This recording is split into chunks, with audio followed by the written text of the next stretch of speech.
সন্তানরা রক্তাক্ত হয়েছে তাদের সাথে সংহতি জানিয়ে আমি লাল পড়েছি। এটি কোনো গোষ্ঠীর আন্দোলন না, এটি কোনো দলের আন্দোলন না, এটি কোনো ব্যক্তির আন্দোলন না, এটি গণমানুষের আন্দোলন। বাংলাদেশের 17 কোটি মানুষ একদিকে, আর কিছু সুবিধাভোগী সরকারের কিছু লেজুর বৃত্তি করা মানুষ একদিকে। আমি গণমানুষের সাথে। আমি বিএনপি হিসাবে এখানে আসিনি, আমি কোনো দল রিপ্রেজেন্ট করছি না। আমি রুমিন ফারহানা, বাংলাদেশের একজন নাগরিক। আমার তো অধিকার আছে প্রতিবাদ জানানোর, আমি সেই প্রতিবাদটাই জানাতে এসেছি।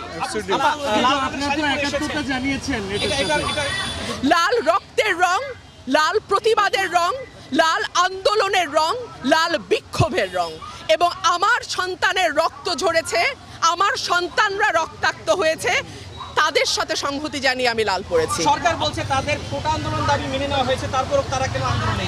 সরকারকে বুঝতে হবে গত 17 বছর তারা যে অত্যাচারের স্টিম রোলার চালিয়েছে